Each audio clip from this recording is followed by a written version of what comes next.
On June 15th and 16th, 1943, white aggression against blacks was sparked by racial tensions that arose in a Texas shipbuilding center during World War II. The pouring of African American workers into industrial jobs in the Beaumont shipyard meant white workers now had increased competition searching for employment and having the job secured.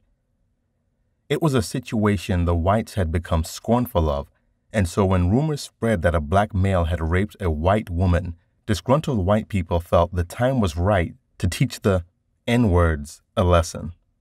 We'll be right back after this message, and then we'll get deeper into the Beaumont Riot of 1943. I want to talk a little bit about a new affiliate, Nagast Footwear. They are a black-owned company that makes some of the best quality shoes, clothes, and hats that I've seen in a very long time. They are designed to empower customers and to teach self-love, self-respect, and self-confidence. I've purchased some of their footwear, and they have lasted me well over a year. Nagast Footwear makes sneakers, running shoes, slippers, boots, hats, and clothing. I love my slippers. I love my sneakers. Even game show contestants love my sneakers.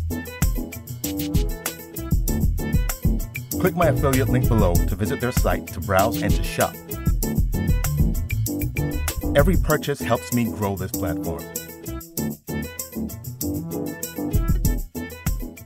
On the evening of June 15, 1943, more than 2,000 workers, plus perhaps another 1,000 interested bystanders, marched towards City Hall. Ultimately, the leaderless and disorganized crowd may have reached 4,000. The woman who had accused the black man of rape could not identify the suspect among the blacks held in the city jail. The white shipyard workers had made their way from the Pennsylvania shipyard to the local jail, demanding the supposed accused released. The woman could not make a positive identification, so the workers dispersed into small bands and began breaking into stores in the black section of downtown Beaumont. With guns, axes, and hammers, they terrorized black neighborhoods in central and north Beaumont. Many blacks were assaulted, several restaurants and stores were pillaged, several buildings were burned, and more than 100 homes were ransacked. During the 5 days, 2 people were killed, with another person dying several weeks later. Also, 206 people were arrested and tried in court on June 20th. Of those arrested, only 29 were charged with specific crimes, mostly assault and battery, unlawful assembly, and arson. The rest of those arrested were released. No one was specifically held responsible for the deaths during the riot. Black and white workers returned to the Pennsylvania shipyard, but production in the area was slowed for months. The Beaumont Riot had its roots in the tension of World War II. Beaumont had become a war boomtown when people moved there in 1941 to take jobs in the shipyards and war plants. Jefferson County's population increased by 56,671 between 1941 and 1948. More than 18,000 were settled in the city in 1942 and 1943. Rapid population growth brought about forced integration because service facilities were not abundant enough to permit complete segregation. Housing shortages were severe, and the races were forced to live in close proximity.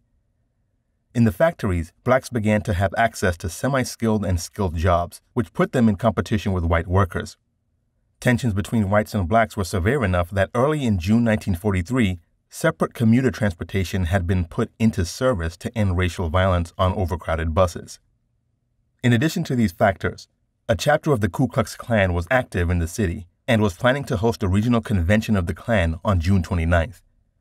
They hoped to bring 15,000 to 20,000 Klansmen from all over the South to hear William Simmons, Imperial Emperor of the KKK, offer the keynote address. The proposed meeting received an enormous amount of media attention and helped intensify racial tensions. At the same time, the black community was preparing for its annual Juneteenth celebration, scheduled for Saturday, June 19, 1943, when hundreds of East Texas blacks were expected to come to Beaumont. This is just another chapter of our long history of being penalized, being attacked, and being singled out in acts of violence. No matter how far back you look in the country's history, you're going to find these similar stories. And now, we're faced with situations where we're voting people into office who want America to become just what it used to be, or to make America great again. Don't you think it's about time that the country started working together so we can pull ourselves up out of all this turmoil, so we can pull ourselves up out of all this negativity, so we can stop fighting each other, killing each other, and destroying the future for our children? When are you going to realize that we're all human beings? Make sure you subscribe, like, and share. Click the notification bell so you'll be notified when we upload new videos. Find The Awakening Frequency on Twitter, Instagram, and on Facebook. Research is key. Always do your own research and never just listen to what people tell you. We are The Awakening Frequency. Out of the millions of potential subscribers, we just want to reach one so each one can teach one. Peace.